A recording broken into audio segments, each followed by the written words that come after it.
Yo, yo. Yo, welcome to I'm Not Racist, My Friend's Black. Yo, we here. We're here with my homie, HJ. Absolutely. One of my favorite homies. Thank you so much for having me. Hell What's yeah. good? Yeah. Is your name actually HJ? It's not. Okay. It's not. And it's a funny story because, see, people don't know, I grew up in the hood. I grew up in South Central Los Angeles. Hell yeah. And I grew up, I was the only Korean Mexican in my neighborhood, and they thought I was adopted. They thought, like, my Mexican mom was my nanny. Yeah. But, you know, I grew up in a black neighborhood, and that's why I speak with an accent sometimes. Like, when I'm on the phone and people meet me, they're like, whoa. Are you from New York? I'm like, no, I'm from South Central. You do kind of give me the vibe of somebody who's from New York, for sure. Oh, man, no, I'm from LA. Damn. I'm from LA. Wait, so you're half Asian, half Korean, half half Korean. Mexican. Yeah, my full name is Korean. Okay. I can't pronounce my Korean name. Yeah. So when I was in fifth That's how you grade, know you got a cool name. You can't even pronounce Dead it. ass.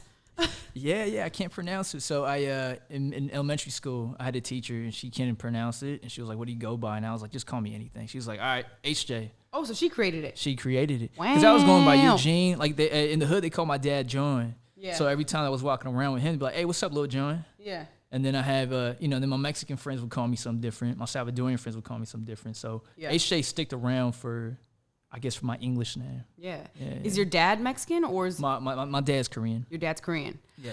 Damn. Interesting. I feel like I've never seen a couple, like a Korean couple, like Korean mom, Mexican dad. Yeah. That's rare. It's two different. I mean, we're talking about two different Yeah. continents, you know. But 100%. there's a lot of beauty in it. You know, there's so much culture, and that's something I appreciate so much is the culture of my Mexican side. Because people don't know I grew up in Mexico. Yeah. I grew up there with my. I speak fluent Spanish. People don't even shit. know that. Yeah. Hablo bien el español. I know that food was hitting at the crib. Yes. Yes, my mother was she was the queen of like literally when like everyone was talking about Mexican Korean tacos. I was Yeah. like, I had that when I was 5. Right.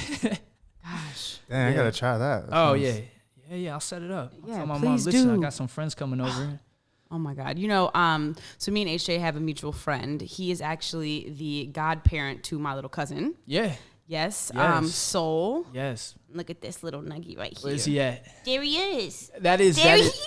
that is my godson, and I say it with GODSONSUN. I apologize. Yeah. Because his name in Spanish is Sol, Yeah. which signifies son. He's a beautiful, beautiful human being. He really is. And he is so smart. I bet. I can't even deal sometimes. I'm like, Yeah. how do you know all of this? I feel like kids nowadays are absorbing things so fast. Yes, they are. Maybe it's because of the media, but I'm just like, dude, he's so smart. Yeah. Remember we were on the FaceTime and he was like, "Can your friend come and play? Can your friend play with me?" I'm like, yeah, come over. I never met him in real life, just on yeah. FaceTime. Yeah, just on FaceTime. Yeah. Oh, I love him so much. But yeah, how long have you known Sierra? I met Sierra in the 7th grade. She had just moved from Minnesota. Okay. Yeah, that's when I met Sierra. But I'll be honest with you, me and Sierra, we weren't really friends. Oh, In middle interesting. school, we were acquaintances. Like we all got together, but we weren't that close. Yeah. It wasn't until high school I ran into her, Oh, okay. and then we went to Islands to go have a burger, and then like literally like we had chemistry. Like we just Yeah. bonded. Like we matured more, and then we realized like holy crap, like we have a lot in common. Yeah. And we're on the same wavelength. Yeah. And that's when we started hanging out like every day basically after school. Yeah, I love Sierra. She just has like a really good spirit. You know when you meet people and you just feel like connected because they're just like so like focused on you, like present with you. Yeah. That's how I feel about Sierra. Sierra was my first biggest supporter. Yeah. And Sierra met me when I was literally a dreamer. Yeah. When I was like, Sierra, check this out. This is my blueprint. And she was blown away. She was like, whoa, like you actually have a plan. Yeah. And it was just beautiful to have someone actually like believe in something that it's not even there yet. I was Right. like 17, 18 at the time. Yeah.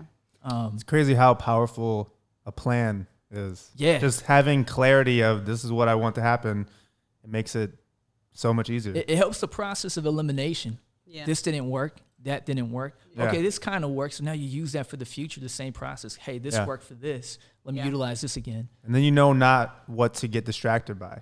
Exactly. Like just focus on this and then I'll get there. Exactly. Distractions. Yeah, but I love Sierra. She is Me too. she's a queen. I love her mother, her Yeah. sister. And she's part Korean. Yeah. She's half Korean, half black, Yeah. half white, I believe. Yeah. Her dad's super cool. When I was Yeah. touring with Game, I met up with her dad in Minnesota. Cool Cool as hell. He took me to Mall of America. Did he? Yeah, he had a Hummer at Jimmy? the time. Yeah.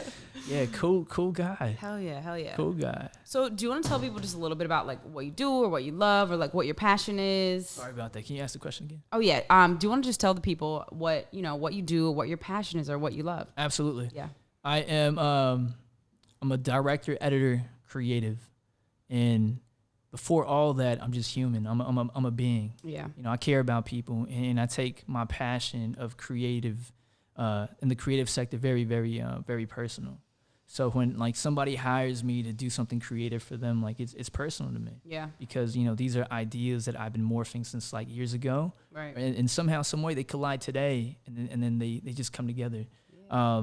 I've been very fortunate to literally, I could state this, like I've been fortunate to live every dream that I've ever had as a kid. Oof. And it's crazy to say that.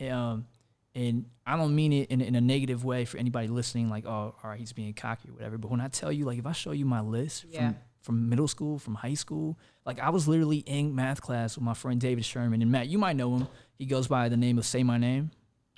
Yes, I've met Say My Name. Really, he has a good energy too. He's just one of those guys, always positive. Yeah, gives a lot of energy for his shows, and yeah, we've done a couple of shows with him. Yeah, I've known him since middle school. Since Sierra knows him too. Really? Yeah. I remember being in class with him and saying, "Hey, man, like I'm gonna go on tour with Game one day. I'm gonna go to Japan with him, and this is gonna happen. I'm gonna manage his social media. I'm gonna do his content for him. I'm gonna do this. I'm gonna take his presence to a whole nother level." And then, 30 days later, that's what I'm doing. Power of the word. Yeah. Manifestation is Absolutely. real. Absolutely. It's real, dude. Yeah. Wow, live your best life. So you've been doing some videos for Say My Name. I haven't directly, because by the time David Sherman became Say My Name, he blew up. He became a star, and I was already working in I moved away from entertainment and music to commercials, to the agency level, and that was such a big leap in my life, in my career, because I went from music video budgets of $20K, $30K, $40K, right, to now we're talking about $1.2 million. Wow. We're talking about $500,000. We're talking about just the editing budget is $250,000. That's insane. We're talking about just the motion graphic. You're talking for like a 30-second spot. 15, 30, 60. And they're spending $200K for editing. Yeah. But why? Okay, so this may sound ignorant, but I don't understand. Is it because the quality of work or the length of time that it takes, or what is it? It's what I can say is you have some of the best talents in the world working at an agency. Okay. From the CEO down to the creative directors, to the editors, to producers, to the account team. It's a team that puts it together, and these teams work around the clock. 17-hour days for 14 days straight. I mean, it costs money. Yeah. And the quality of the content is there. Like when you look at commercials, I look at it so differently now when I got in. There's so much visual effects that goes in to perfect a shot. Yeah. People don't really notice it. So there's definitely art into it. And that's what I like the most is when I watch commercials now, it's wow. I know that's 15 seconds, but I also know how much work went in and how many people had to touch this to make it happen. Yeah. When I see a commercial that I did, I'm like, that took me 10 hours and it's 15 seconds. What the hell? Yeah. Yeah. Yeah. I just finished 2 commercials during quarantine. Yeah. Walmart and Taco Bell. Oh, nice. Yeah. Nice. I remember you telling me you saw me come through on one. Yeah. I was at the agency Deutsch, man. Shout out to Deutsch. Shout out to Mike Sheldon and everyone at Deutsch. They were an agency that took a leap on me, a leap of faith. Yeah. A buddy of mine, Richard, brought me in for 3 days because I speak fluent Spanish. So he brought me in to help with a project for Sprint. Nice. And it was a Spanish project. And 3 days turned to 3 weeks. Oh, wow. And then 3 weeks turned into an offer. And then that's right. That launched my career there. And one of the clients that they have is Target. And I remember one day in the edit bay, and there you are. And I'm freaking out. I'm happy because I'm like, whoa, people don't know how hard she worked to get here. And now she's here. Yeah. And people were like, what's wrong with you? Why are you so happy about this project? This isn't even a big project. We got big. I'm like, you don't understand. This is personal. I want to make sure this is great. Yeah. I didn't work small world, man. Yeah. Such a small world. Mm-hmm. Damn. Yeah. It came out great. And you already been on 2-3 Target spots already? Yeah. Yeah, I have one on TV right now, which is Skechers, but nice. Yeah, it's interesting doing commercials because it's so much goes into it. And, Absolutely. And I know people only see me for 15 seconds or like 5 seconds out of the commercial, but like I probably like there's one scene where I have carrying this girl, this baby girl, and like we're shooting like a Easter commercial. I'm like bouncing around with her on my hip. I swear to God to you, I had to like pick her up over 100 times. Yeah. Like and like swing her around, like get the perfect workout. shot. Yeah, no, it's intense. And I sometimes I think that people think like modeling is like very like, oh, you just look cute, but no, that shit is a lot of work. Hey, you were looking ripped though afterwards. You were looking ripped. I saw that commercial like 4 times. Yeah. And they got what they needed. You know, you showed you're so genuine in the shots. Yeah. Totally. It looks like that's your daughter. I know. Yeah. They did really good casting too, so that's great. For sure. Do you want that on? Number 4. It's off. Is that cool? Oh, keep going. Okay, cool. Yeah. So I want to show your Taco Bell commercial because I think it's so tight. Yeah. All right. I got a story about it too, which is kind of funny. Oh snap! Oh shit! In last year's NBA Finals, the Warriors stole Game 4, and everyone in America stole a free taco. So who'll come through in the crunch this year? If a team steals a road win in the NBA Finals, Taco Bell is letting everyone steal a free Doritos Locos Tacos. Steal a game, steal a taco. Them tacos hit, boy. Yeah. Hell yeah. Yeah. It's an amazing project. It was the leadership of the animation team. The Warriors stole Game 3 of the NBA Finals, becoming this year's taco champs. Now everyone in America can steal a free Doritos Locos Tacos on June 3rd. There you go. I was like, what the hell? I thought somebody busted in the crib. So it's like that 15 seconds took you like 2 weeks. Oh no. That was probably a team of like 14 people. 4 weeks potentially. With the crew, we had a creative director, amazing brothers. Like these are brothers that do amazing work, and I was very fortunate to be part of this team and put it together. The animation team was driven by my good friend of mine, Mr. Chong.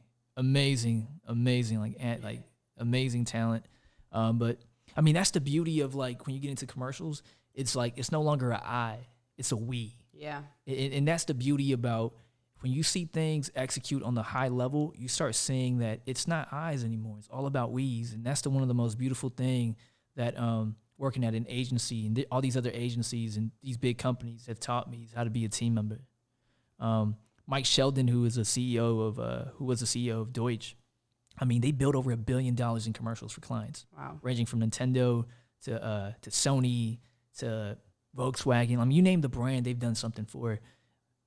My 3rd day at Deutsch, I had to go meet him at his office, and I was nervous. I mean, this is the CEO of this company. Yeah. And I walk in, and he breaks the ice right away. And he says, "Hey, man, well, listen. As long as you're part of a team, you get a ring.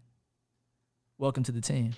Oh hell yeah. Yeah. So I was like, man, all right. Yeah. He was like, whatever you do here, do it to the best of your ability. But most importantly, I have hired some of the smartest people in the world to work at this company. Wow. Learn from them. So the next year of my life, I really spent, like, when I say, like, I spent my life there, my team and I, like, we built that department. We worked hard under the leadership of Ted and RJ and all the other people there that, really believed in us to be part of this team. Damn. So that's why I love about the stuff that I do in commercials, because it's so much teamwork that goes involved. And you're around these people for so long that they become family. Yeah. Yeah. So you get the contract after everything's been shot, right? And then you guys just edit, or are you there when it's being shot? Yeah, I'm there before it's shot. So the way the commercials work, people don't understand. It's not just like, hey, I got this concept, let's shoot this can. No, there's strategy involved. We hire a strategist team. Some commercials are like pre-made 6 months in advance, and then it's before we shoot it, it's gone through an animation team just to concept it. Then we send it off for testing.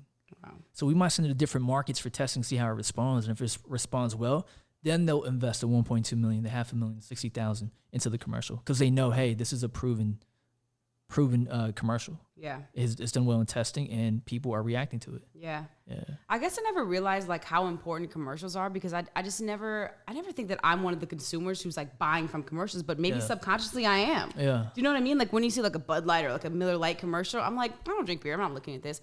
But then maybe like when I'm at the store and I'm like, I'm choosing between beer, I'm like, I think people like this. Yeah. You know what I mean? I don't know. It's interesting the powerfulness of it. It gets in that subconscious, you know? Yeah. Yeah. For sure. Definitely. Yeah, one of my favorite brands is Taco Bell. Ever since I was a kid, I love Taco Bell. So yeah. Do you eat Taco Bell? You know what? I'm not even gonna lie to you. I do not. Okay. Not anymore. Okay. But in college, like I used to eat Taco Bell all the time.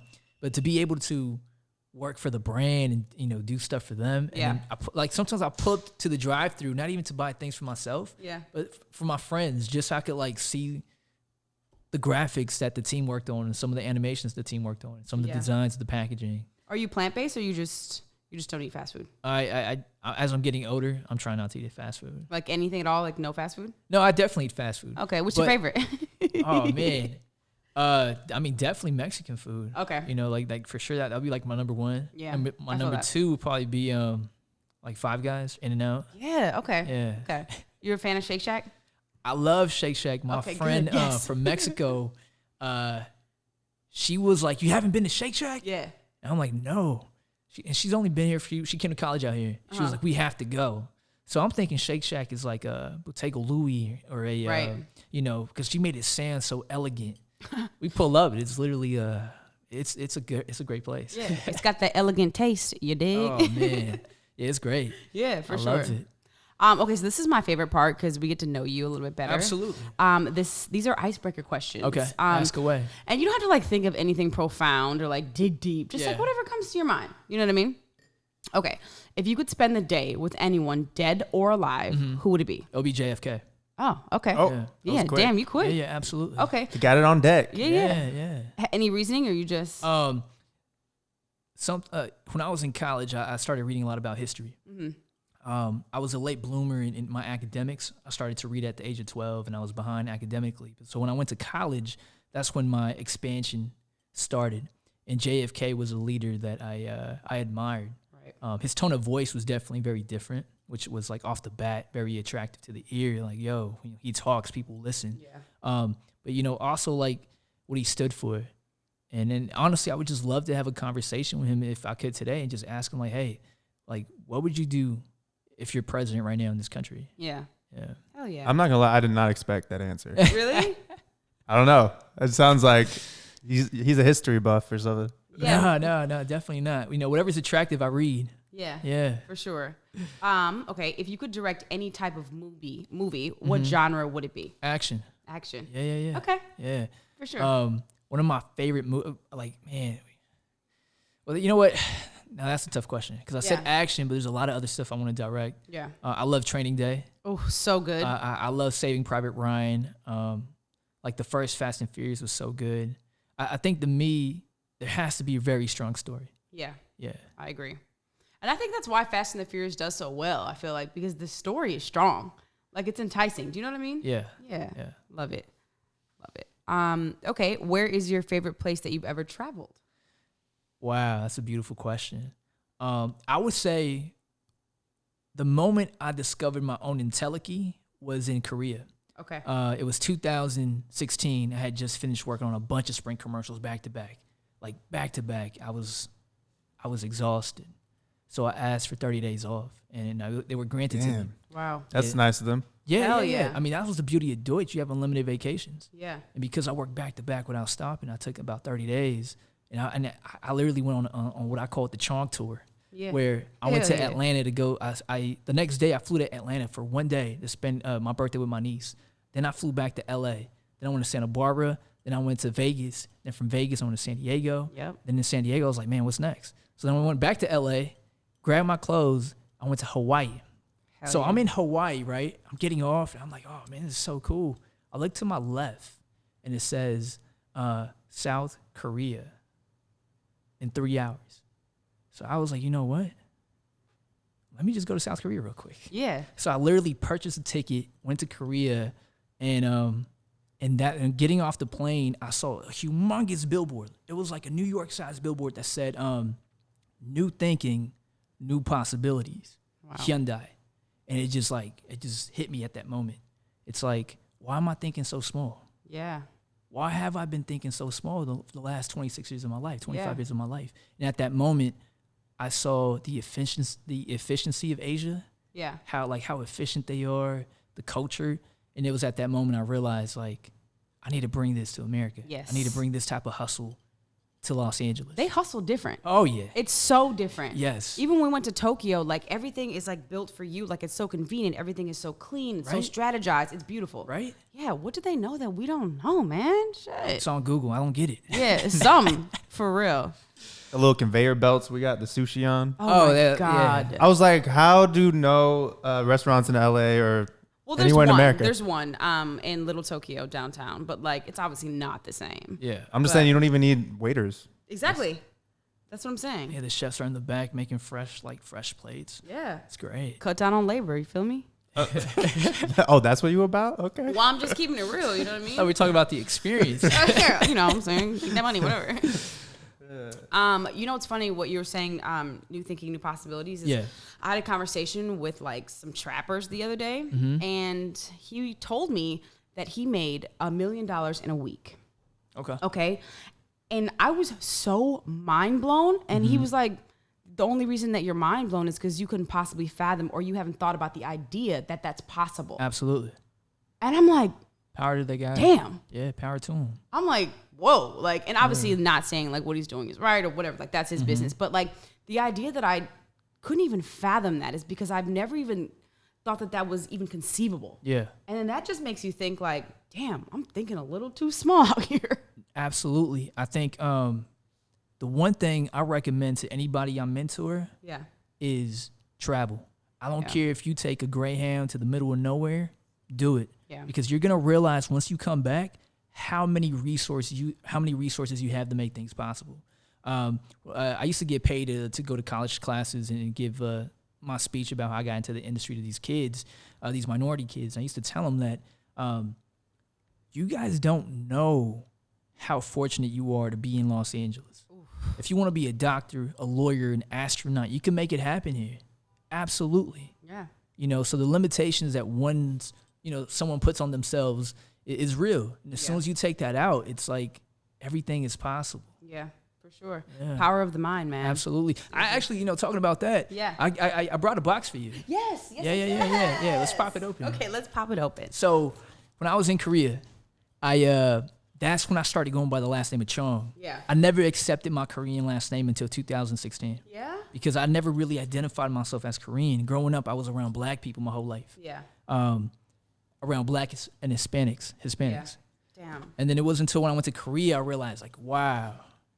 So it says, as you open this box, may you practice self-love with what is inside.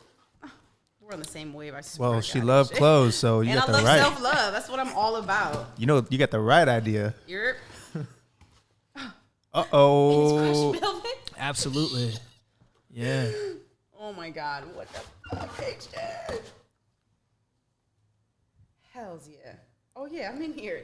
You made this? Handmade design here in Los Angeles with the idea cultivated in Korea. Hells yeah. Thank you so much. Absolutely. This is beautiful, yo. The packaging is nice too. Thank you, bro. You're a designer. I am. I went to FITM. People don't know that. I went to fashion school for college. It's actually a crazy story. I gotta tell you guys. So are you? I grew up in the hood. Yeah. I went to Dorsey High. I got kicked out of Dorsey. Okay. I went to school at YG. People don't know that. Yeah. What'd you get kicked out for? So actually, I got kicked out because somebody would try to take my locker. Okay. And people don't know, like, I grew up in the same neighborhood as my friends that were going to that school. So when they saw I was getting picked on, they fought for me. Yeah. And I got in trouble. And then the principal called my mom and said, "Yo, this is the second day of school. This isn't acceptable." And somebody tried to steal Court's seat on the bus, and she got into a fight too. So oh man, we've been there. Watch that later. My mom pulled me out. Yeah. She was like, "Listen, I don't want you getting in trouble." I was like, "Mom, I didn't do anything. My friends from my neighborhood had my back." Right. And going to Dorsey, it's crazy to say this, but I actually felt comfortable because I grew up with these people.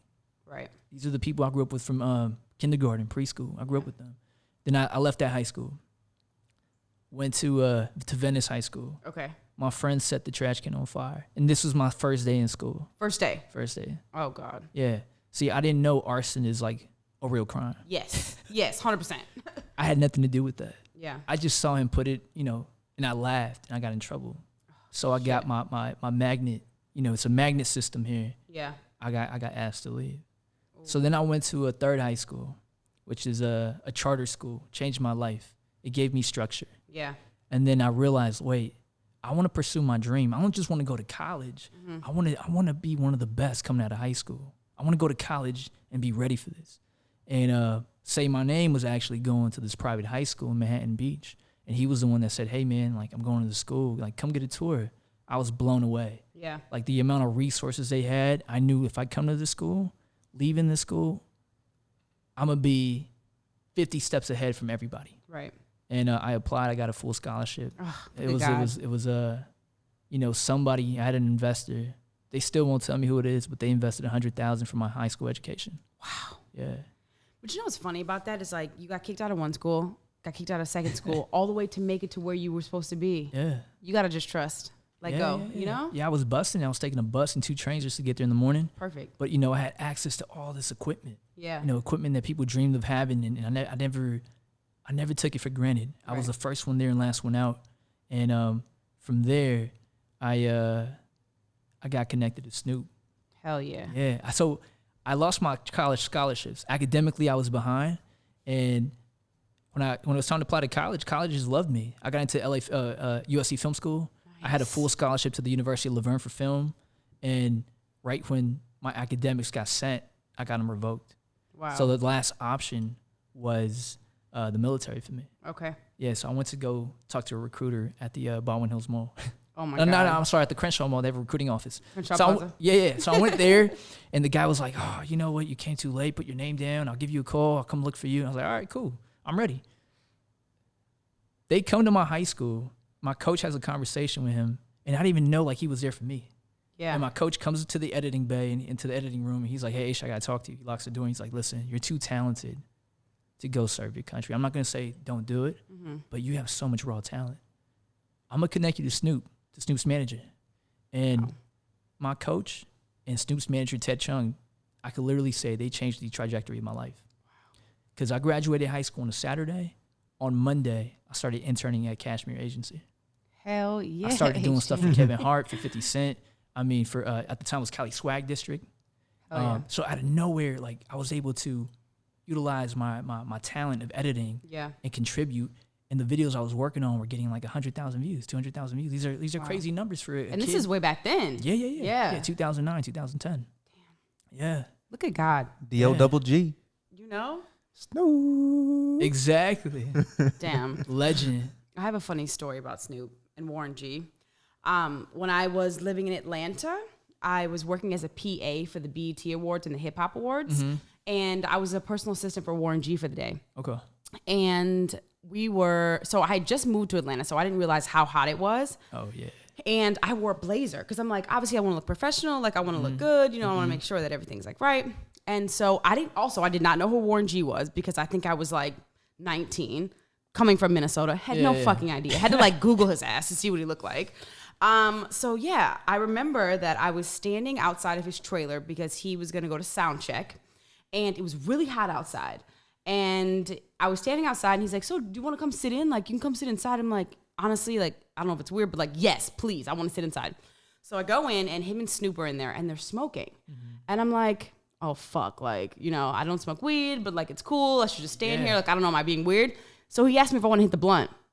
Now, of course I'm going to hit that shit because I would look back and be like, yo, like, what the fuck? Like, so I hit it and I just got really high, man. I was too high and I like didn't know how to do my job. And like, I was carrying around this walkie-talkie and I was so awkward. And he's like, you good? You good? And I'm like, yeah, I'm straight. I was like fucked up. And I was like, you doing like dumb code names on the walkie-talkie? Yeah. Over and out? And I was like 19, dude. But I was like, I had to hit that joint, you know? I had to. You know, those opportunities are rare, but you know, you have to take those opportunities because now you have a story. Yeah, exactly. You know? Exactly. Yeah. Yeah, I had no idea who they were. I'm like, well, I knew who Snoop Dogg was, but not Warren G. So I'm like, you're like, the eagle has landed? Yeah. Yeah. I don't know if you know this, Warren G has like a barbecue company. Oh, really? So good. Yeah. Is it here in LA? I don't know, but I do know when his documentary came out. Yeah. His barbecue company was there and it was delicious. Yeah. Yeah, so I'll do some Googling. Please do. You know I love to go out to eat. Please. Absolutely. Okay, I'm going to ask you another question. Yeah, ask away. What's one habit that you wish you could break? That's a great question. One habit I wish I could break is, man, let's see.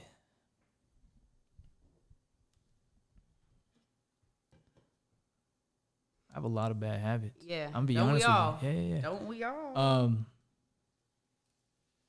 Absolutely. It's the amount of sleep I get. Okay. Yeah. You It's wish you horrible. got more? Absolutely. Okay.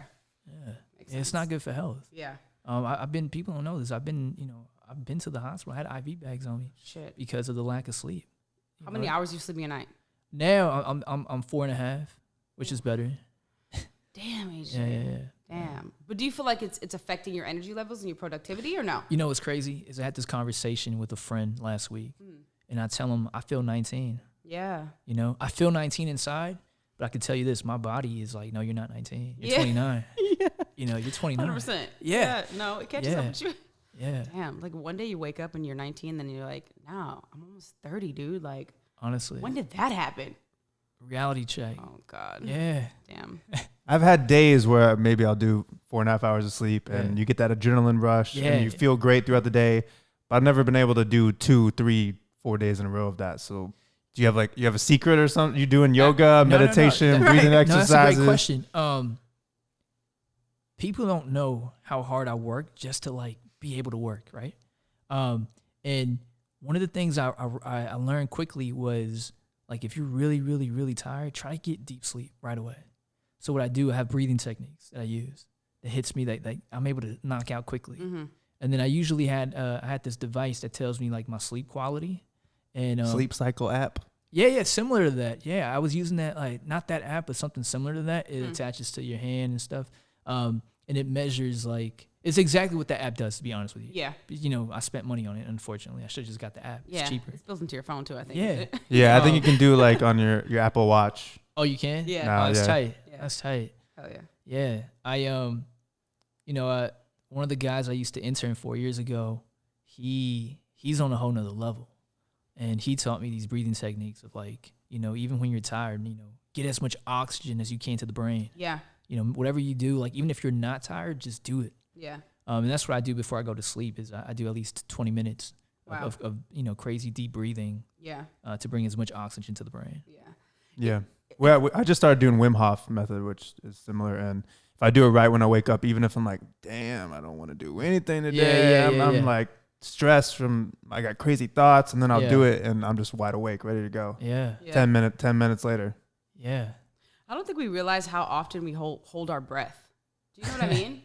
I feel like sometimes I'm just like not even nervous or anything, but I'm not like breathing like a lot. I'm just like kind of like going from like moment to moment. And your brain needs oxygen, man. Yeah. No, it does. Shit. It does. And I honestly feel like ambition is like the key ingredient. Like when you see the potential of something happening, it's like sometimes like it's not that I don't want to go to sleep. It's just that like things are too good right now. Yeah. You know, like it's that adrenaline rush and just the potential of making things happen that keeps me awake. Right. So during quarantine, I've been able to tell myself, have a conversation with myself and say, hey, Aisha, go to sleep. Yeah. Pick it up tomorrow. For sure. Yeah. For sure. So, I mean, you work so much. Do you get to have any fun? Or are you like... Absolutely. Okay, like, cool. I wasn't sure if you're like, work, no fun. But No. Like, okay. I can tell you this. My 1% of fun that I do have blows out like the fun that people have. Got it. Yeah. You know, so I you know, why go out every weekend and do mediocre stuff? Yeah. When you could accumulate, that fun the 5th weekend and go all out and do something that it's in the history books. Yeah. Yeah. That's true. Yeah. It's a good way to think of it. Yeah. I need to take it a little. And when page you out of that book. when you have a lot of fun doing what you do, then it kind of offsets that. Absolutely. You don't need that desire when you're working a 9 to 5 and it's a grind and you hate your job. Yeah. You need that every weekend. Exactly. 100%. Just to revitalize yourself, man. Yeah. I No, agree. you do. And when you do something you love, it's so different. Yeah. Hell yeah. Okay. Favorite restaurant in LA? My favorite restaurant. Or you can do top 3 because I feel like that's a Okay, hard cool. question. Thank you. Yeah. Thank you. Yeah. CB Tofu House. Okay. Korean food. You get it's so delicious. Yeah. Once like quarantine is over, I'm gonna invite you guys on me. Like we have to go out. Is it in K-Town? Yeah. Okay. Yeah. We'll bring Sierra. We'll bring the little kid, Soul. We'll bring the whole family out. Actually. Yeah. Let's do it. Let's do it. And then Bottega Louis. Oh, I fucking love that place. I did my birthday there 2 years in a row. I love that place. What do you get when you go there? Pizza honestly, or pasta or? Pasta's always good. Pizza's always Pasta. good. Every time All I go in, I get something different. Okay, yeah. Yeah. Yeah. But I always get desserts. Oh, always. Mandatory. Mando. Yeah. And I get like, what do they call the macaroons to go in like a cute box? Yes. Absolutely. It's all about like, and that's what I love about being creative is the amount of like, just like the packaging that goes in. Yes. The art that goes in. It's the small important. details that people like, some people don't look at it, but I'm like, wow. So aesthetically pleasing. Yes. Yeah. Yes. I agree. 100%. And you know they're opening up a Bottega Louis in West Hollywood. About time. Yeah, on Santa Monica Boulevard, right across the street from like Guisados and all that. Okay. Yeah, perfect location. Yeah, 2 locations. You know what I'm saying? Yeah. Need them. Okay, and then what's the worst job you had as a kid? The worst job I had as a kid. I never had a job as a kid. Okay. I always had like gigs I did. Yeah. But I'll tell you this. I had a job at I can't say the name of the company, but I had a job for this college. Okay. They recruited me and my dumb friends, and I say dumb friends because we didn't know what we were doing straight out of college. Yeah. And they paid us a ton of money to come in and work on this educational system they were building.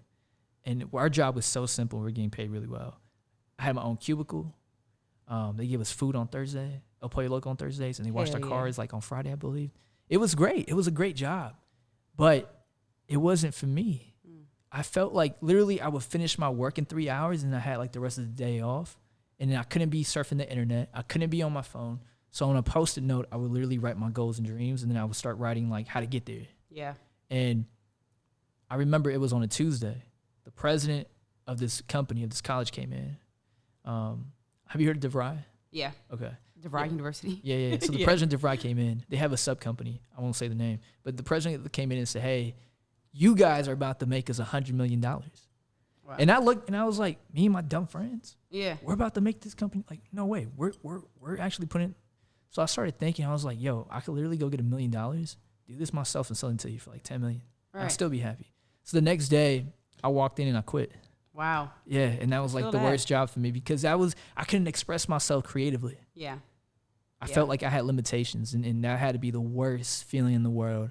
Where it's like jail. Like you go in and you can't like be creative. Like you can't express yourself. Like that like I'm not looking at color all day. It's black and white. Like for me, that was horrible. Yeah. It'd be like working a 9 to 5, you know? Yeah, it was a 9 to 5. It was horrible. Yeah. It would kill my soul.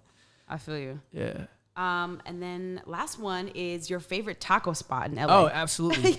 On Figueroa by USC, there's a place called, they used to call it Chanos. Now it's called El Güero. Okay. I highly recommend it. Open 24/7. They got a drive-through. Hell yeah. It's so drive-through 24/7? Yes. Yo. Yes. Wait, what? I'm like, wait. Listen, I went there last night. Yeah, tell me how do you spell it? E-L. Okay. G-U-E-R-E-O. Yeah. El Güero. Do it one more time. E-L. E-L. Yep. G-U-E. G-U-E. R-O. I believe that's how you spell it. Okay. Damn, they got Taco Bells that aren't even 24/7, man. Oh my God. Yeah, this place is so good. Damn, hell yeah. You know what I've been on lately? Birria. Like tacos where you dip it in the consomme. Yeah. Oh my God. I think they got that on Tuesdays. Yeah. It's like, the best. What you dipping it in? Well, I don't want to say it wrong because I don't speak Spanish. So that's the goat meat, but like the consomme which is like a Consomme. Sounds like a French kind of ass name. like a stew or like a broth that's been cooked with the meat and lots of vegetables, and it's just like the best. Yeah. It is the best Mexican food ever. You do be dipping. I'd be dipping that shit. You know me? You a dipper? Hell yeah. But like I feel like there's no better Mexican food other than Mexico than in LA. I agree. You know? I was in Miami and I had Mexican food, and literally I was like, man, what is this? Yeah. I wanted to bring up, because you mentioned this, Korean mixed with Mexican food. Yeah. Will you explain that for people? Because that sounds fire. I don't know if I've ever had it. Maybe I have like a couple times, but. So you got to understand the history of like where LA was back in 91, 92. It wasn't as diverse as it is now. Like you didn't see diverse couples, right? I would say my family is one of like the first generations of like diverse couples. So then that generation is what had like, me and like Sierra and, that generation. When I was a kid going to school, people would make fun of me. Yeah. Cause it's like, why the heck you got octopus for lunch? Oof. And why the heck you have this? Like, what, dude, what, like, They didn't even know. Yeah, like cause he bougie. He bougie. They didn't even know he's bougie. Like, what are you eating, man? And then I had a black friend come over one night, and he wouldn't eat. He was like, yo, man, like, bro, this is weird, bro. Like, I'm not, like, what is this? And he used to always make fun of me about, like, oh, man, because I used to tell him, dude, my dad took me to Korean barbecue. It's all you can eat, and it's cheap. Like, come next time, like, you know, come with me and my dad. He was like, nah, I don't eat cat food. I don't eat dog food. Now, today, that same friend's the one that hits me up. Hey, man. I already know. K-Town. Oh, man, all you can eat. Bussin'. Exactly. But my mother was making these, she was combining foods at such an early age that to me, it was like, it was normal. Yeah. So it's like, the taste is to me, I love it. Yeah. I love it. I don't know how to explain it to you. It's just like, maybe give us a little family recipe. Yeah, a little some. Yeah, like imagine having like, you For the know, children. like galbi tacos. Yes. You know, it's like, whoa, who would have thought of marinating the meat like that? And then my mom would make like handmade guacamole, and as you add that on there, it's just a different taste. Yeah. And then the best part is like she makes handmade tortillas, so like the taste is just completely different. And your mom is Korean. She's Mexican. Oh, she's Mexican. I'm sorry. Yeah, Your no, dad's good. Korean. Yeah. Damn. So what are they putting in the tacos? My mom, Yeah. basically all kinds of like any kind of Korean meat. So it's basically like Korean barbecue in a taco. Yeah, that or fish or like in Korea, like meat's a delicacy. Yeah. You know, so my mom would create would cook very healthy stuff. Yeah. So anytime we had meat, it was like, man, like today's a special night. Yeah. Yeah. You know what's funny is I feel like, because my mother's from South America, and like I was eating like, I don't know, like bone marrow when I was young. Yeah. Do you know what I mean? And like, what's the other thing? Gizzards and stuff like that. And I just feel like Gizzards. Yeah, it's a thing. It's a thing. You know, it's a thing. And I don't know, it's interesting because I feel like when I was younger, it was like weird. Yeah. You know? Yeah. And everyone thought I was all weird, but now it's like everybody wants to be cultured now. Yeah. And I just feel like we need to like normalize like the cultures being there when we're young. Mm-hmm. You know, because I remember like so many people making fun of like the Asian kids who were bringing food that smelled strong, like kimchi and like dried squid and stuff. But like, you know, I was down. Yeah. I was down. But That's yeah, love. we need to normalize that. Yeah. Well, that's the beauty of where the culture is now. Yeah. It's becoming a unison. Yeah. Everyone's coming together and fusing everything, and I love it. I'm all for it. Me too. Man, in the Midwest, kids would get made fun of for tuna salad sandwich, man. Yeah, like while you was eating cereal, like bye. My mom was cooking. Oh man. Yeah. Oh man, we all go through it. Yeah, definitely blessed though. Yeah. Okay, well, I kind of want to talk about Local Hearts Foundation. Absolutely. You know? Yeah. Yeah, so tell us a little bit about that. Local Hearts Foundation is a 501c3 nonprofit. We've been around for 10 years, but we've been official since 2016. The beauty of Local Hearts is that it started genuinely. It didn't start like, hey, let's start a nonprofit. It didn't start like it didn't start that way. It started like, hey, my partner in the foundation, Tito, he has a music background. He sold millions of records. He produced for like Snoop and Dre and a bunch of other people. And I got connected to him through a mutual friend at the time when I was in the music industry.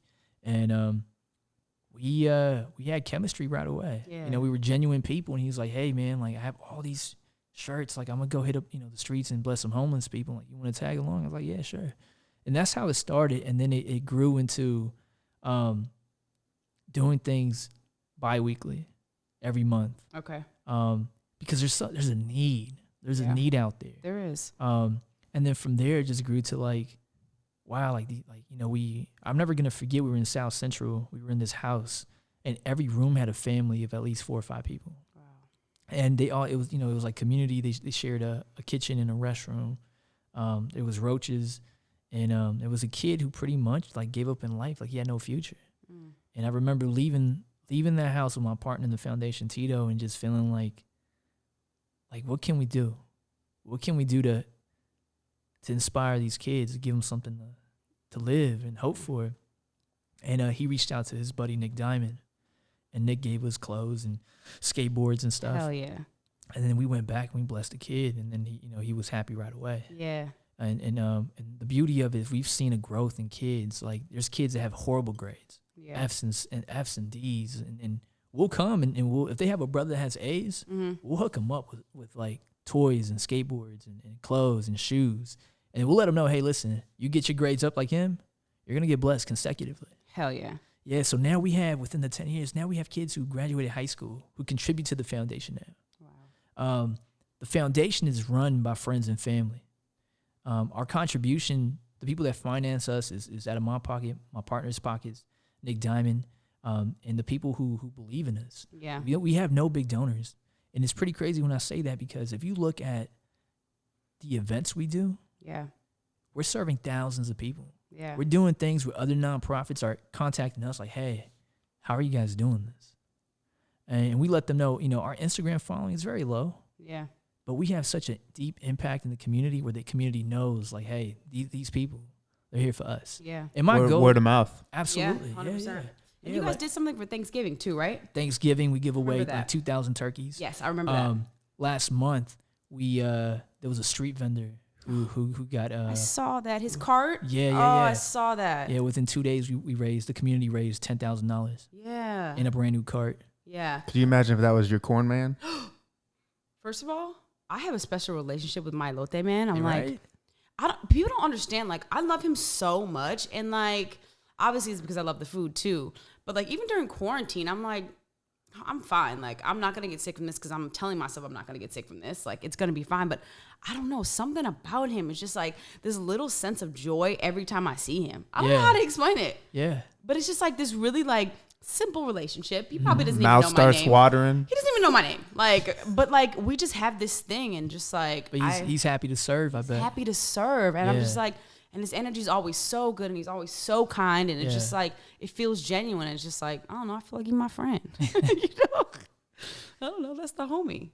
But I feel like that's only in LA though, because I don't really see like elote man in like other countries or states. You know what I mean? I think, in other countries, they'll be like, when I went in Korea, there was like all these noodles. Yeah. Like on the corners. I was like, oh, I want some. Yeah. Right? Have you been, you toured in Asia, right? Yeah. We went together, actually. Oh, really? Yeah. Yeah. I remember my first 3 days in Korea, like I didn't eat, like I just ate out of street vendors. Yeah. Like they'll give me like a little plate of something cool. Yeah. Literally, I just went like street by street buying stuff until I was full. Same. Yeah. I went to Taiwan, and I was in Taipei, and beautiful. First of all, no one speaks English there, so it was really hard. Yeah. But people are like willing to help you. That's what I love about those countries. Like they're down to help you. They're like, I will point to like where you need to go. I'm like, I'll figure it out. But I went to this thing called Shishilling Night Market, and it was like the longest night market I've ever seen. And I don't even know like what animals I ate, but like I literally ate everything. I swear to God, I don't even know. But I'm like, because you're just like, you have to try everything when you're in those places. You're like, I can't deprive myself. Yeah. I ate so much food, and like, obviously there's that worry of like getting sick, but like I was fine. Yeah. Tiffany Haddish did an interview where she was somewhere in Asia, and she definitely ate rat, but she said it was fire, so she ordered another one. She had like 5, she said. Really? Yeah. That's crazy. I mean, it's the food is so good. It is. It's I don't know how to explain it. So to me, like how you're saying, elotes, I mean, it's so good. Like you eat it and it's just so good. But I definitely, right now we're advocating to protecting our street vendors. Yes. On the 22nd of August, there's a street vendor we're about to help and bless. He's deaf. Oh. And every day he hustles for his family. Okay. So what we're doing is we're gonna buy him out. Oh.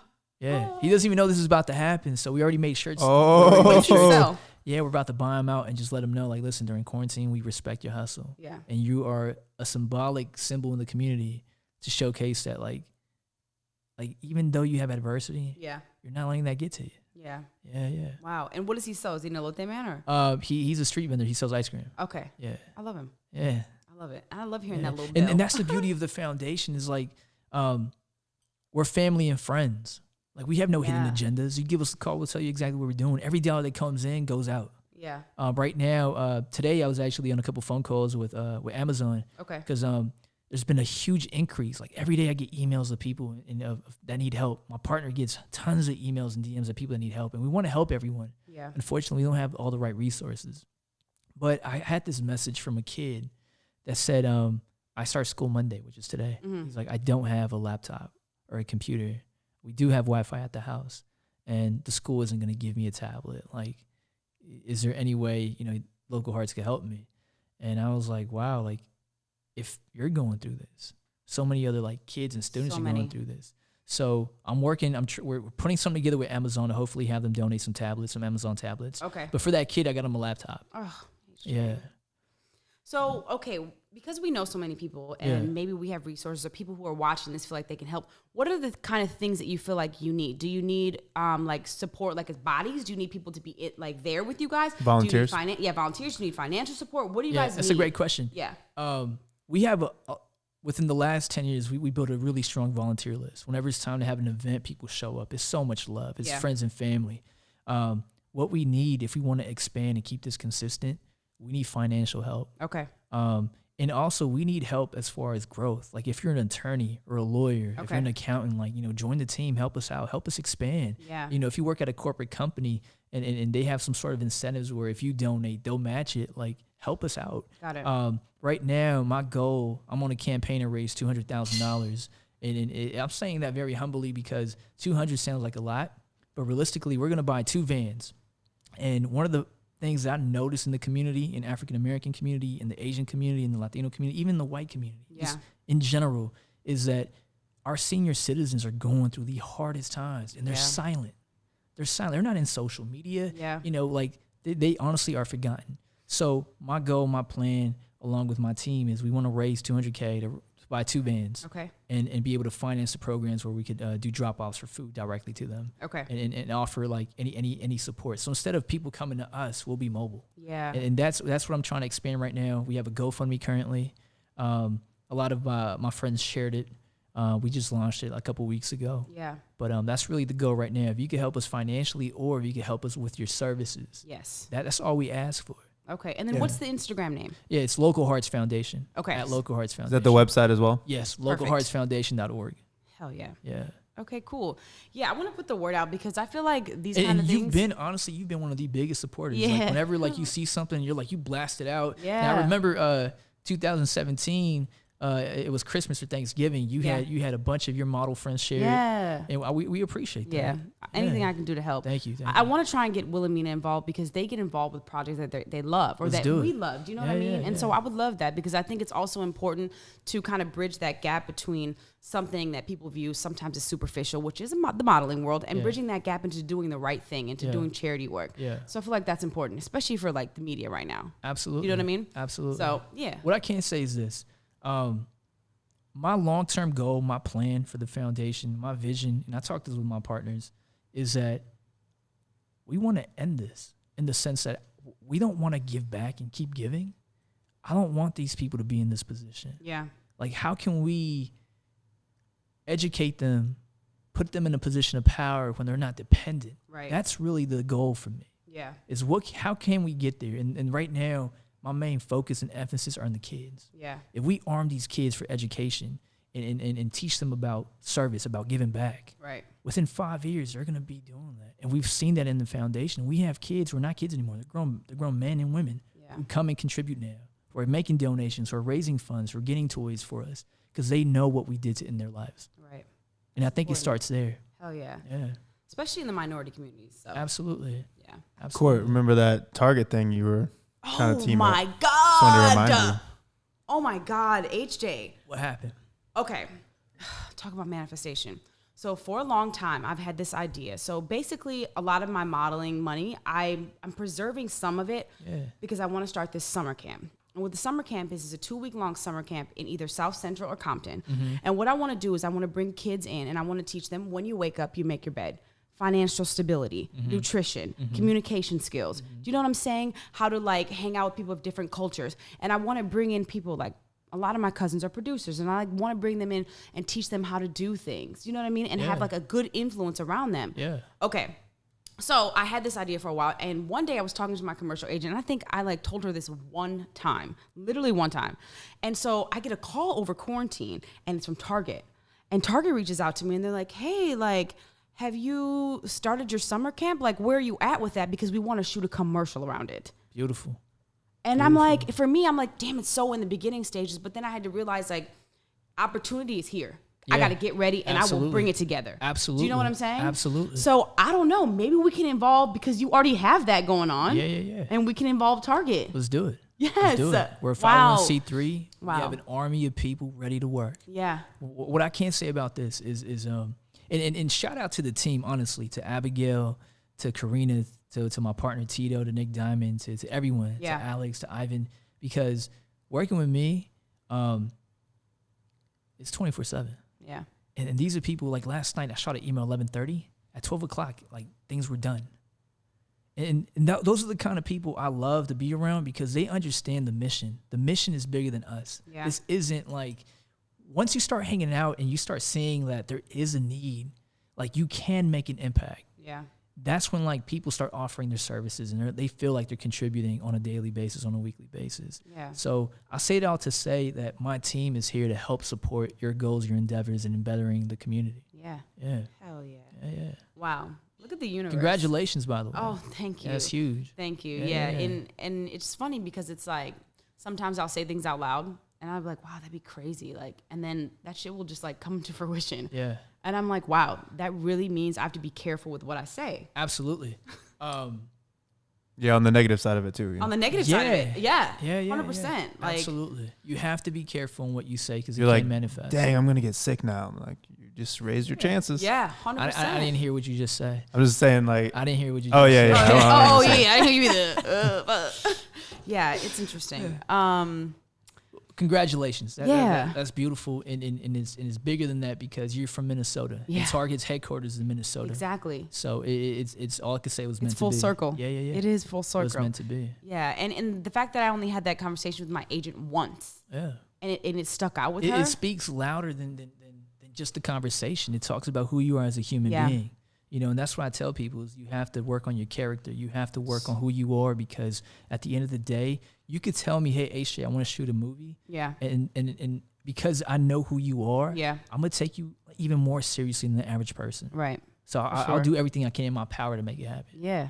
I want to link and I want to get this popping because I think it's a great opportunity. And I don't know. We need to do some good, you know? Absolutely. It's important. Absolutely. Yeah. Oh, yeah. And you know, most people, they take the amount of time that's given to accomplish something. So if you just Target's like, hey, we got to film this commercial, then you got to make it happen by that date. Versus if there's no date, it just keeps getting pushed back. Let us know. You know, let me know. Well, I've worked with Target before. You know, it happened over quarantine, and they wanted to shoot. And I remember Zan Casting reached out to me, but I think because of quarantine, they're worried. Absolutely. You know what I mean? There's regulations right now in the commercial world about it, and it has to be done a certain way. Exactly. Gathering a big group of kids exactly. might be problematic. Yeah, it might be problematic. But timing is everything, and you know, and maybe this moment was meant to happen. Well, you have my full support. Yes. And you have the support of my team. We're here. Yeah. Yes. My partner. I want to tell you a little bit about my partner, Tito. Please. I met him when I was 19. Okay. And I know him for a decade now. He has diabetes, but when I tell you he works, like. He works. I don't even know how to explain it to you. Diabetes does not stop him. I have to tell him, hey, dude, slow down a little bit so I can catch up. Yeah. So when I mean my team is here to support you, my team is here. We're about to go 110. Yeah. I'm so excited. Man, hell yeah. Manifestation at its finest, you guys. Absolutely. Dude. Okay, well, let's talk about some other things. I have so many questions to ask you. Yeah, ask away.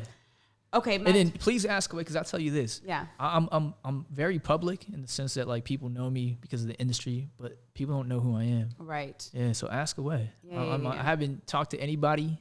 Nobody really knows me. So ask anything you want. I'll answer truthfully. Yeah. What have you been doing over quarantine? Quarantine has been the biggest blessing in my life, and I say that because it was a time to reevaluate everything I was doing. It was a time to evaluate, you know, as a human, have I been a good friend to my friends? Have I been a good son to my parents? Yeah. You know, have I truly reached my goals for my community? Have I truly, you know, am I lying to myself? Right. And in that, I've been able to expand a couple businesses that I started years ago, and now they're flourishing they're flourishing really fast, which is beautiful. I've been able to focus on Local Hearts Foundation and build the infrastructure for that. And most importantly, I have so much stuff that's going on. Like I'll talk briefly. I'm a partner in a tech company. We're doing some crazy stuff in technology that if that takes off, we're gonna change the world. It will take off. Oh, it will. It will. It's gonna change the world.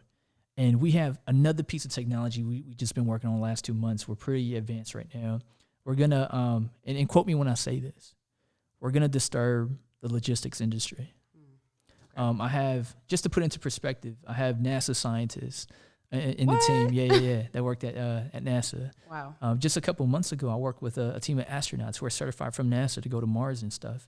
I mean, the space. I'm working with I just helped them on some project that they're doing to like, they're building infrastructure for Mars, some crazy stuff. Yeah. But I've been able to expand, like I've been able to take this creative field and expand to other areas that I've been wanting to go into. I love fashion. I love clothes. I went to fashion school for college. That's the only college that accepted me. So I've been able to expand my clothing brand and building infrastructure for that. Everything is going to tie in together in a couple of years. I say, the one thing that I do practice is patience.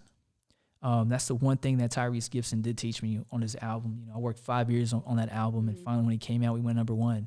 And out of that project, I learned the art of patience. So I do know like everything I'm doing is coming together.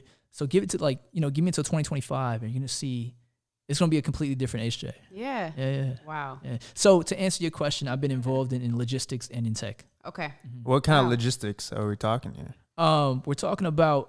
So I'll give you an example. During PPE, I got a phone call at 2 a.m. HJ, we need to move. We need to get a Boeing 757, 747, like cargo plane ASAP. We got to move as many masks to help fulfill the need for these doctors and hospitals. I was able to reach to my connections, and I contacted FedEx and all, like there's only a certain amount of cargo planes. Because of my connections, we were able to track down a plane and facilitate that. Wow. Yeah. So in logistics, I mainly focus in ground transportation. Okay. But I have connections to other freight industries. Like if it's shipping on a ship, I have a partnership with APL, one of the biggest logistics companies in the world. Wow. They ship stuff in Asia. Yeah, you were telling us a little about like trucking and stuff like that. Yeah. Trucking is a beautiful industry, and it's the industry I got into 2017. It's not an industry you'd expect a director or a fashion designer to be involved in. You do everything, HJ, shit. Yeah. I feel like, you could do anything and everything. Yeah. But you have to be honest and sincere with yourself. Yeah. And you need to have discipline. I didn't start this like the next day. I started this 2017. I did market research. I flew to Florida to talk to a guy to consult with and pick his brain. I paid him cash. And when I got in the industry, my ultimate goal has always been movies, build a movie studio. And when I tell you this, as I build all these other things, it's going to make sense. I'll show you guys the blueprints. I can't talk about it, but I'll show you the blueprints. And when you guys see it, you guys will be blown away what I'm trying to build. Yeah. I think it's a common thing with Aquarius. Me and her are both Aquarius. Yeah. To put too much on your plate or try to want to do everything. For someone like you, it seems like you're really successful in a lot of different areas. Do you have any advice for somebody who feels like they get overwhelmed, or maybe they're trying to do too much, or just how to juggle multiple jobs or roles? That's an excellent question. I had this conversation with Ivan Garcia yesterday. He's my protege. He's someone who's I'm mentoring, and I told him, give me 3 months of your life, and if I don't get you at this level, walk away. And now he's still here. He's around. I had this conversation with him yesterday, and what I can say is this. If you want to build, you need a team. In the music industry and it's always eyes. Like people want the camera on them. People want, the name. I don't care about that. Yeah. I'm really trying to build the strongest foundation to build. So when I build something, I'm choosing the right team members and I'm being honest. I'm always about full transparency. So if you mess me over, listen, like it's done. Yeah. And that being said, finding right partnerships, finding right people that can help you build, to have the same ideas, and don't be afraid to give them ownership. Don't be afraid to share. There's so much out there. Give credit. Absolutely. Some people are afraid to give credit. It's like, absolutely. That's nothing. Absolutely. Yeah, for my trucking company, I brought in a partner, and I said, hey, listen, I'll give you up to 60% of the company, but you have to hit these benchmarks in the next 5 to 10 years. If you don't hit it, then it will diminish. But that's how I know your contribution to my company is. Wow. So he's been hitting these benchmarks left to right. Where now I'm like, all right, cool. Yeah. Yeah. So now we're into, I have to go to Fresno this weekend to talk about expansion for the company. Yeah. And that's the beauty of it is like, my biggest advice is go work for a small company. Go work for someone that's super successful. Go find a mentor. And in my life, the reason why I'm all over the place, and I tell people I'd rather be all over the place than no place at all. And the reason why I'm doing that is because when I was 16, 17, 18, I went to go intern for everybody. Doctors, lawyers, attorneys. I was interning for a guy who had he was a private contractor for the U.S. military. Wow. Yeah, he's the one that kind of taught me about logistics and stuff in the military and getting civilian contracts and getting a security license. And I went to go intern for all these people that today, now at the age of 29, I'm connecting the dots where people don't even see like a connection. Yeah. So that's my biggest recommendation is if you're 18, you don't know what you want to do in life, go intern, go work for free, go get experience, because later on in life, you'll start making all these connections you never thought possible. Damn. Yeah. That's crazy. Yeah, you know what's funny is like sometimes when I look back at my life and I'm like I just told that story about me being a PA for the BET Awards. And like, I don't want to be a fucking PA, but like I did it.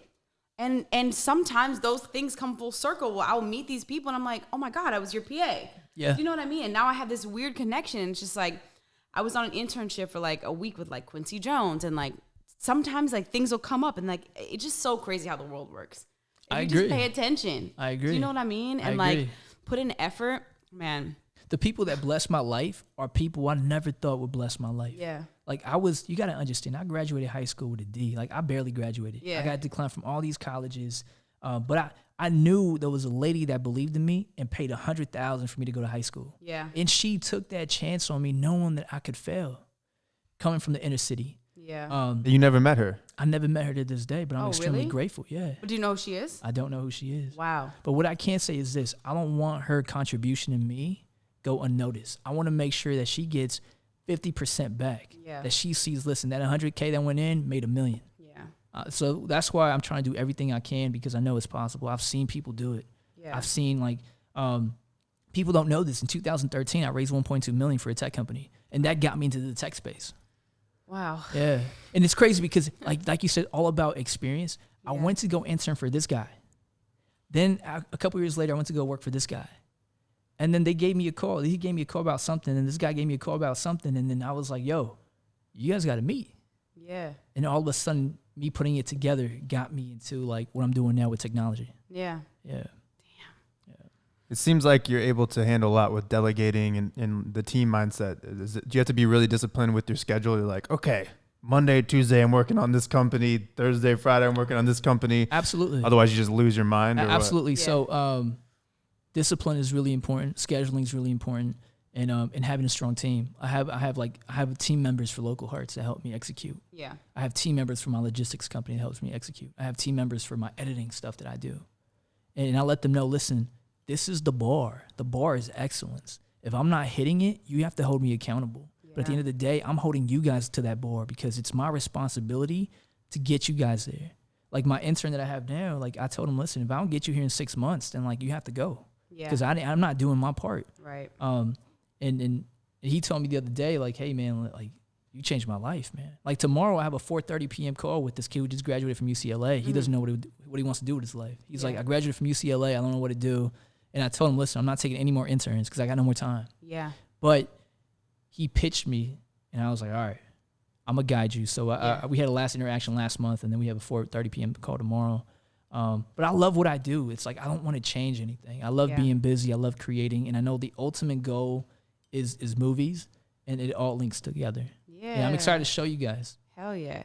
So you want to direct movies? Absolutely. Yeah. But I want to do it in a way where I could do it my way. Yeah. You know? Yeah. Like I hate working, and I use that word, I hate working on something creative where now someone that has nothing to do with the project is going to come and change it. Yeah.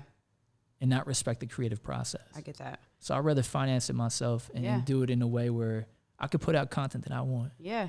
And that's what you got to do. You got to own your own shit. Yeah. That's some Tyler Perry stuff. It really is. Yeah, shout out to him. Get that studio. So that major studio, 2015 or 14, I saw the blueprints for it. Okay. Yeah. The one in Atlanta. Yeah. Wow. Yeah. I saw like he wanted to purchase. It wasn't just him. It was a bunch of people that wanted to purchase it.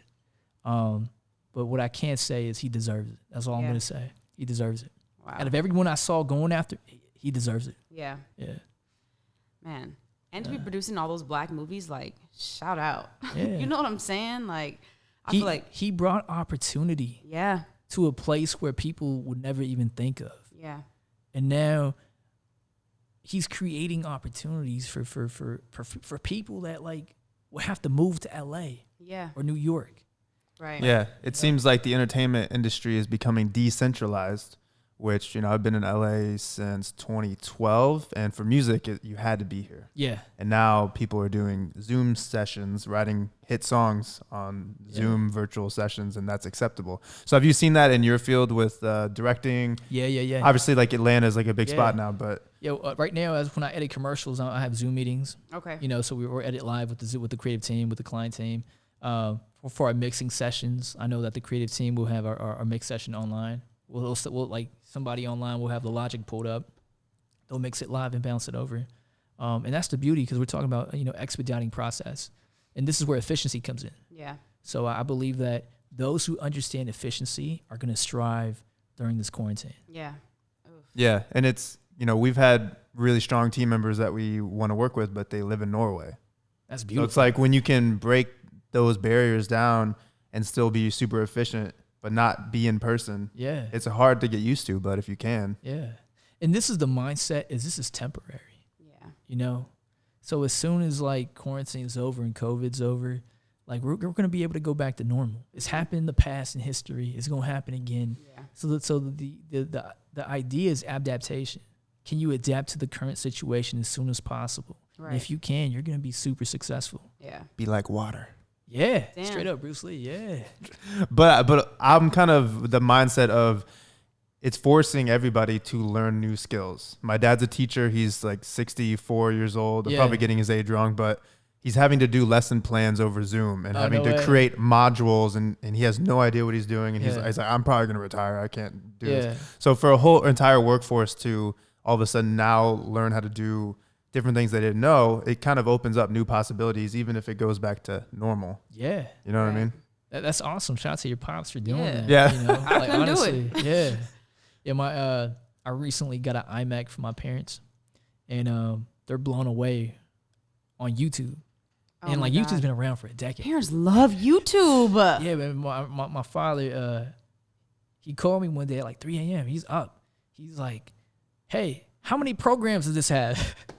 Oh my God. I'm like, Dad, it's unlimited. You type whatever you want, things pop. He was like, wow, like it's free? Yeah. I'm like, yeah, my dad's he's 73. Wow. Yeah.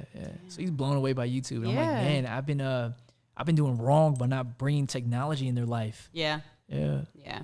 It's funny, like when I get a text from my mom and she's like, hey Court, like how are you? And then she writes, love mom. And I'm like, Mom, I know it's you, but like, old school generation is just like not on the wave of like media like we are. She's writing it like a letter. Yeah. Technology's moving so fast. Yeah. Like I was able to jump on the wave in 2010. And there's a new wave that just happened. I see these kids becoming super successful overnight off of TikTok. Yeah. And monetizing right away. Oof. And it's beautiful. Yeah. It's beautiful. I love the opportunities that technology is bringing. Yeah. Instagram too. Yeah. Dude. Yeah. It's so funny because like sometimes like I'll be hearing girls who have like, I don't know, 3.9 million followers, and they're like making like 50 grand a post for certain shit, like celebrities obviously, but like that's insane to me. Yeah. But that's insane. It's insane. But when we calculate on a marketing aspect of media buying, the amount of conversation, the conversation rate, like the amount of impressions or clicks, like a company will have to pay a lot of money for that. Yeah. And if they're able to drive traffic and build validation, $50K is really nothing. Right. Yeah. Wow.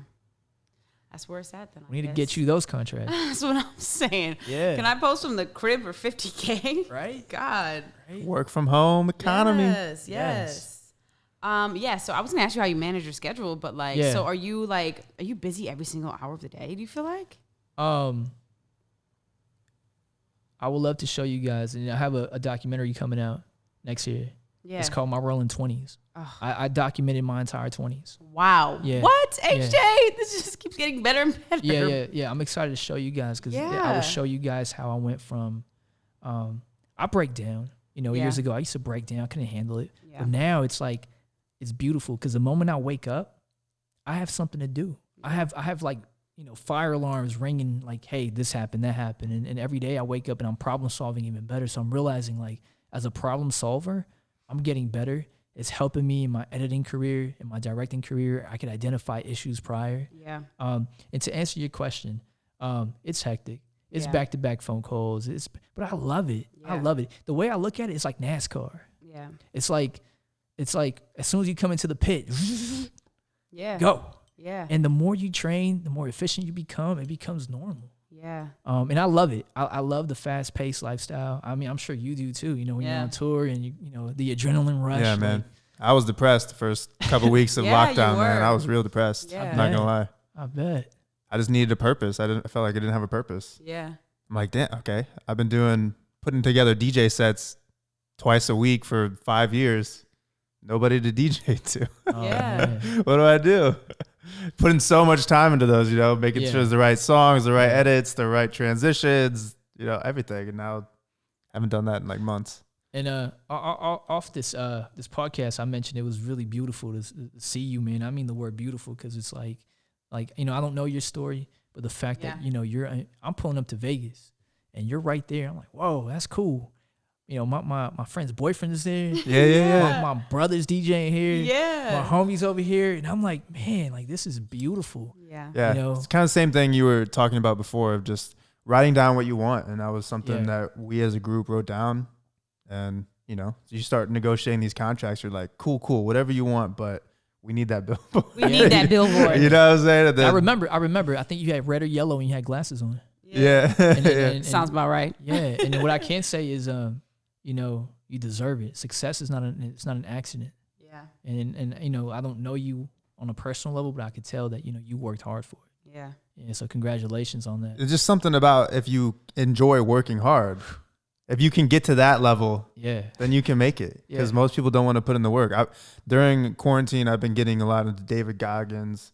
I'm sure you heard about him. He's considered one of the toughest people on the planet. And you just got this book from Jocko. Yeah. But the idea that that's pushes, the gentleman from that did like 7. I mean, you know, he did every training. Military training. Yes, that's him. He's a Marine, a Navy SEAL, and the SEALs hated him. That's how hard he worked. Yeah, they were annoyed at him. But he talks about going into the pain and doing things on purpose that are painful. Yeah. And I was like, okay, that's a little different mindset for me. I'm normally the more laissez-faire, go with the flow, love, like.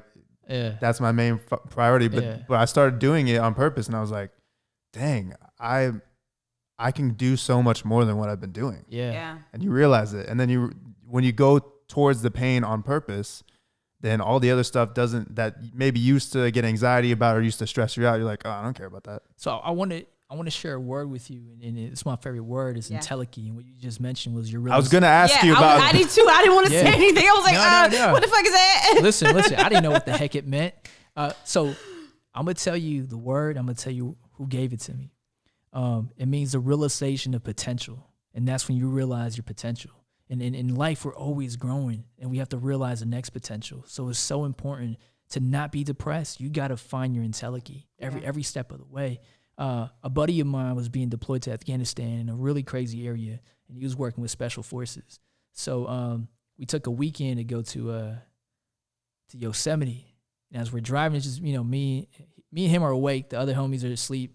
And he's like, yo, H, I want to give you a word. I'm like, you want to give me a word? Like, I have rights to it. I'm a light. He was like, listen, do whatever you want with it. He's like, but this is you, entelechy. And I was like, man, thank you. Yeah. But I didn't know what it meant. And he was like, when I get deployed, I need you to research it. So he got deployed, and I started researching, and I was like, wow, the realization of potential. It was at that moment when you figure out your entelechy, everything just turns on. Yeah. Yeah, because everything's like another level. Once you accomplish what you wrote down, oh, that was actually easier than I thought. Yeah. So I guess I can do even more. I can think bigger. Yeah. What Court was saying. And process. You know, it's all about process. Like, you know, you were telling me about, you wrote it down on a sheet of paper. That was your entelechy of like, yo, if I write it down again, it's bound to happen. Yeah.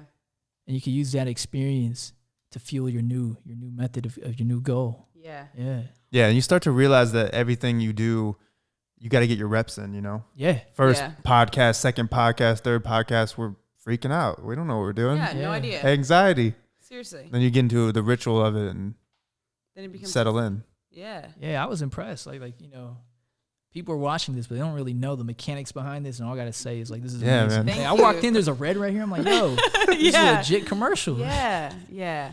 And it's just funny because we just had this idea one day, right? It just came. I don't even know how this came about. You know, we were just bored, locked down, and we weren't seeing anybody else, just us. So we probably went close to a full month where we didn't see anybody except for us two. And like I said, after you watch every movie that you can watch, and you just getting high every day and not and you being feel like productive. a piece of shit, and you're like, what am I doing? Like, I'm not this person. I'm usually productive. So it's like, it's okay to just relax to an extent, but once it hits past like 2 weeks, being creative is a beauty. It's a blessing. And to me, you know, you ask like, what I do, right? Like basically, like, what's your advice? To me, is being creative. Like for me, when I formed a logistics company, it wasn't me forming a company. It's me being creative. Hey, here's an issue. How can I solve this? How can I create a new way? Exactly. You know, when I went to fashion school, and I know I can't sew, but I have designs and I have the ability to put people together. Yeah. So let me put these people. So that's me being creative. Like, okay, he has this talent. She has this talent. I have this.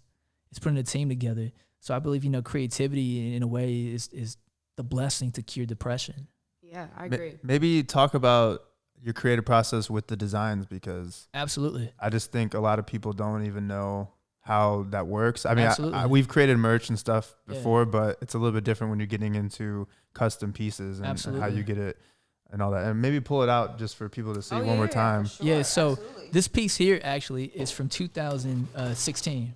Okay. Oh, wow. So in 2017, I was working with a trend forecaster, and she said, yo, HJ, Crushed Velvet is going to take over in 2017. 100%. And I was like, you talking about this? She's like, you're already ahead of the curve? I'm like, yes. Yeah. But the thing is, I've been so busy on commercials, I haven't been able, this is a passion project of mine. Yeah. This is how I release stress, is I saw that, you know, women weren't wearing things that, in my mind, would make them beautiful. They were wearing things that like, to me, if a woman wears this, it's not too like sexy in the sense of too like revealing. Exactly. Yeah. They could be themselves. They could stand out because it's red, it's passion. And I mean, it's a lot of subliminal messages in this. Like, you know, this type of red is to me, it's passion. To me, it signifies my passion for art. Yeah. And then my friend Lupa did the stitching. She did I had another Korean friend do the patterns for me. Yeah. And then I made certain things on purpose, like, you know, I want you to understand, discover your intellectuality. Like, I want you to put this on and discover another form of being of yourself. Like, I want you to feel good and discover something different. Yeah. Be creative. And then so when Court puts this on, she's going to get magic powers.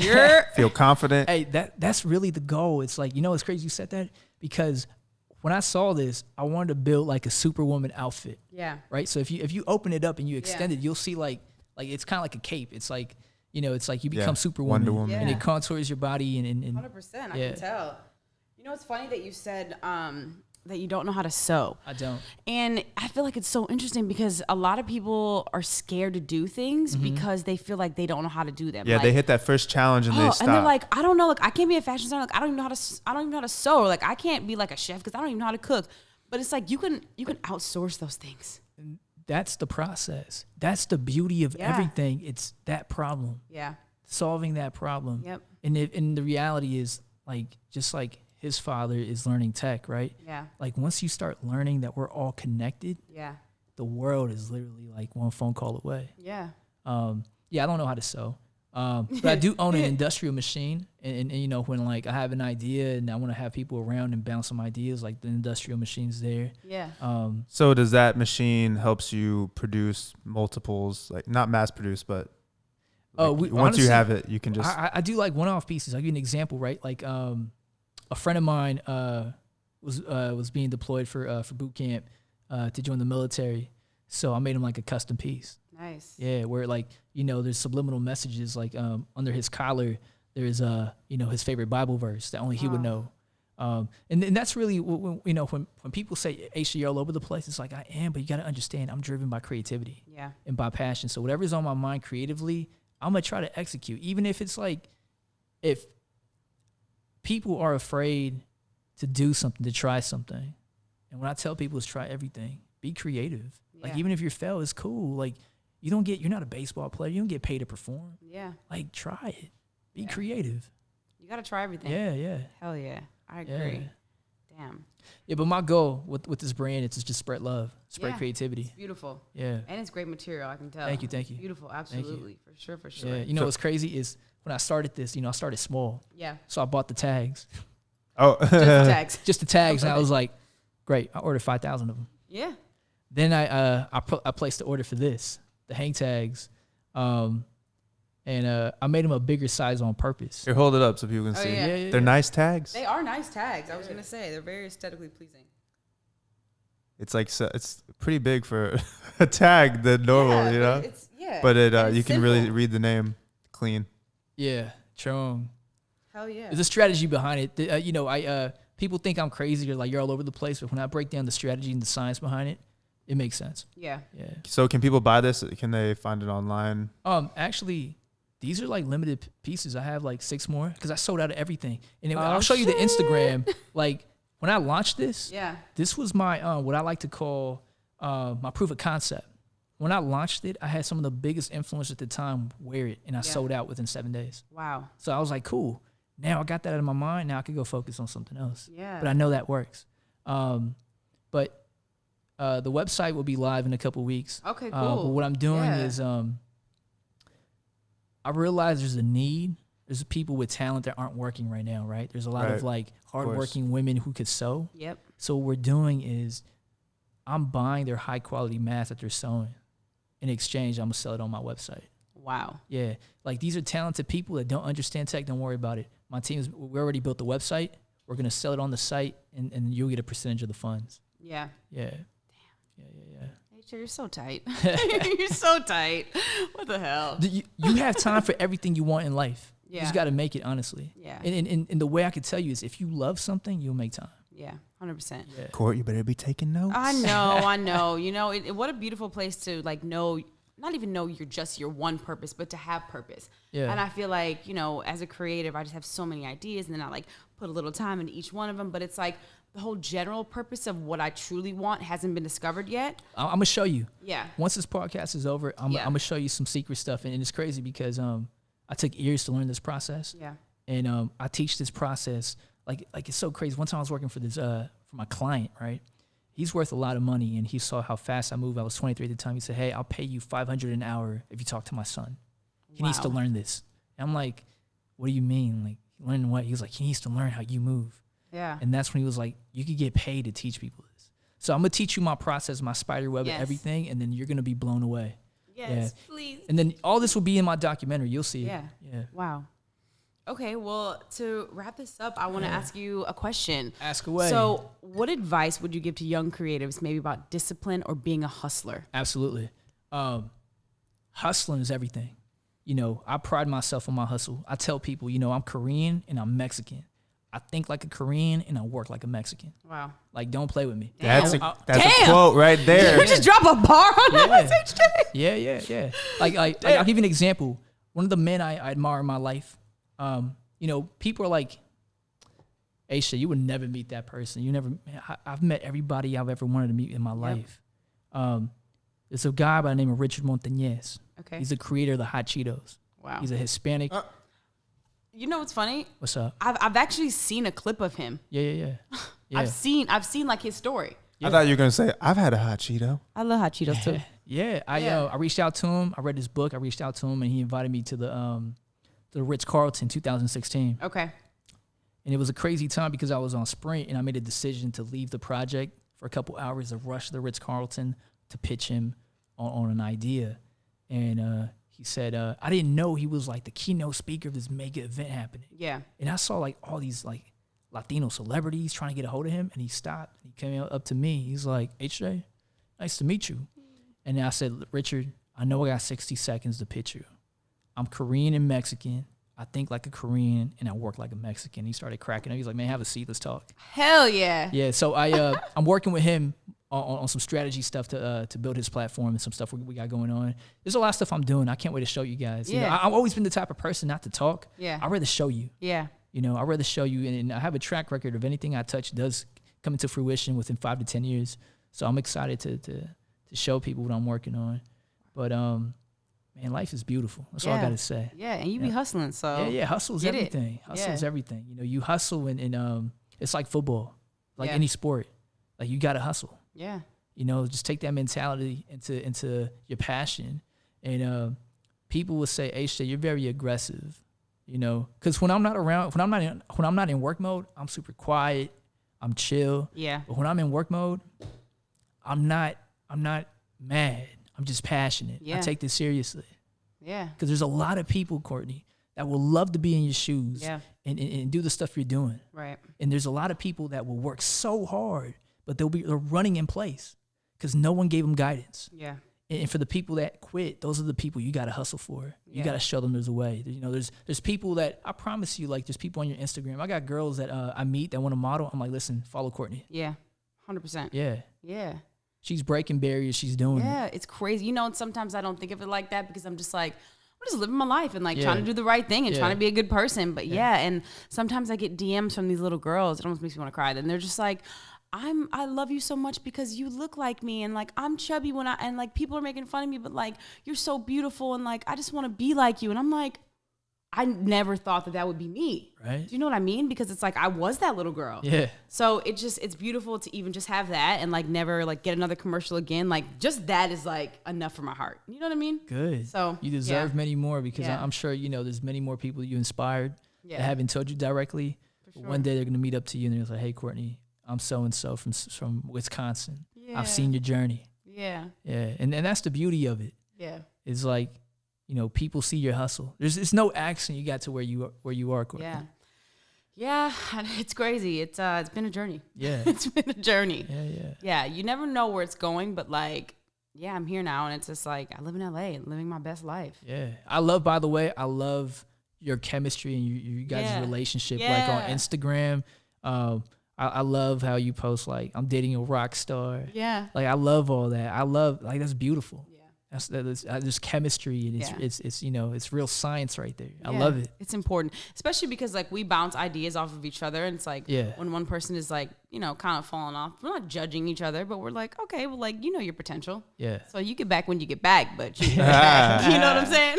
It's good knowing strengths and weaknesses in your partner, and even, you know, playing a show in China for 20,000 people and you're backstage and all my energy is just going towards the show. And then you're helping me introduce me to a big DJ like Sam Felt or something that I probably wouldn't have taken the time to talk to, you know, not that I couldn't have done it, but. And talk about strategic partnerships over here.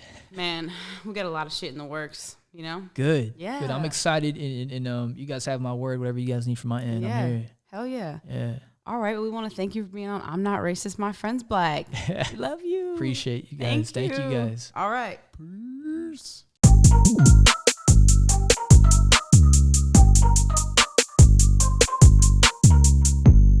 Thank you guys for watching I'm Not Racist, My Friend's Black. So me and Matt decided to do this thing where we gave away really cool shit that brands send us or that we invest in. And right now I'm on the kick of buying from Black owned companies. So the first one I have, you guys, is called Black Beverly Hills. And one of my really good friends, Stoof or Steven, put me on this company and they have some really cool shit. So I got this really cute bodysuit, or jumper, as some people like to call it. And it's all the cool areas of the predominantly Black areas in Los Angeles. So what we're gonna do is we're gonna give this bodysuit away. All you have to do is subscribe to our podcast on YouTube, I'm Not Racist, My Friend's Black, and then comment your friend on this video. And make sure you guys both subscribe, and then we'll choose the winner. So good luck, you guys. We're giving away a bunch of cool stuff, so stay tuned.